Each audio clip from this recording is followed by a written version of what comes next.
This is Jed Disler, and welcome to The Piano Maven, your friendly podcast guide to piano recordings.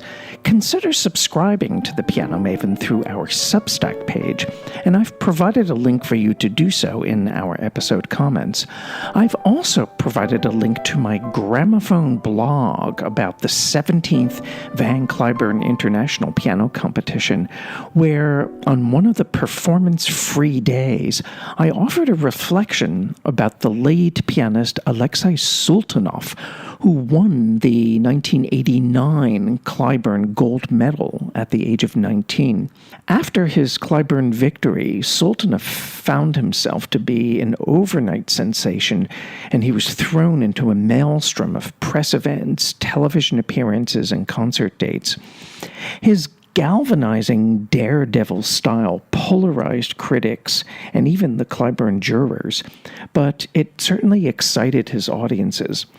My blog piece goes into detail about Sultanov's rise and his tragic fall, along with a recording recommendation.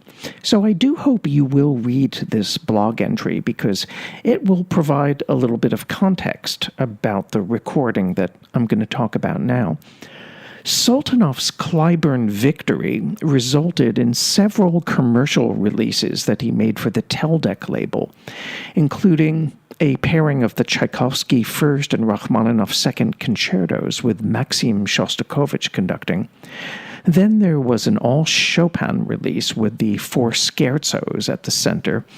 And then there was a solo disc that I'm going to talk about now that featured 3 Russian sonatas, the Rachmaninoff Second, the Prokofiev Seventh, and the Scriabin Fifth. When this first was released in 1993, several critics called Sultanov on his self-indulgence and overextended rubatos and sometimes very harsh sonority. And there's some truth to that. His loudest playing certainly hammers you over the head. But some of his soft playing is so exquisitely shaded and full of color. His style is basically impulsive. He shoots from the hip, moment to moment, and architecture takes second place, let's put it that way. But I am more drawn into his volatility and unpredictable mood swings throughout the Rachmaninoff Second Sonata than I was when I first heard this, some 30-something years ago.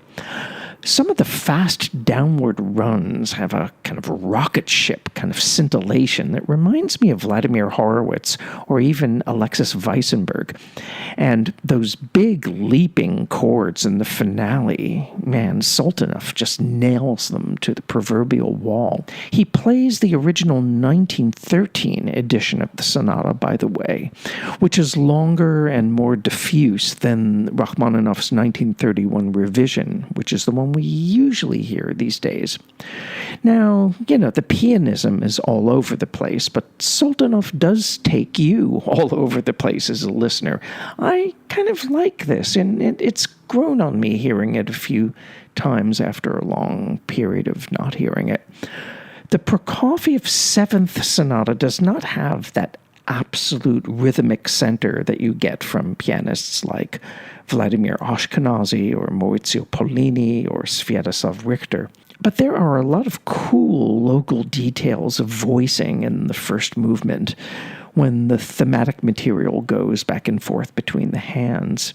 And I like his curvaceous andante caloroso, which has smoldering legato lines. This performance is a far cry from the steady reserve of Pollini, of course, but I think it works on its own terms. Now, you might think that a firebrand like Sultanov would be off to the races in the Precipitato finale, but he really holds back at the beginning, and he distinguishes the textural levels with great sophistication. And as the performance unfolds, Sultanov's sound gets bigger and clangier, which kind of gives the impression that he's accelerating, but he's actually not accelerating. He really does hold on to the tempo he sets at the outset. In the Scriabin Fifth Sonata, sometimes Sultanov's impulsiveness gets in the way of rhythmic momentum establishing itself, and there's not as much textural contrast between the lyrical themes and the more driving episodes than I would like. And sometimes I find his attention wandering when the music gets very introspective.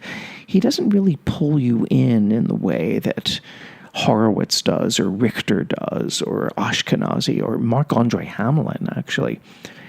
And I don't find the same kind of harmonic awareness or structural concentration that you get from Richter and Horowitz. But there's none of the mindless banging that I remember from hearing Sultanov live back in the early 1990s. To sum things up, I would prefer more discipline and tension in the Scriabin than Sultanov allows. But I was very happy to hear his studio Rachmaninoff Second Sonata and Prokofiev Seventh Sonata again. I have the original Teldec release in my collection. It was kind of buried in the Sultanov section. Yeah, I do have a small Sultanov section, and it's like way up, so I have to climb on a ladder to get hold of it. This disc was reissued on Teldec's budget Apex line, and it is this Apex incarnation that you can still obtain as a download or via streaming, although the physical disc is kind of hard to source.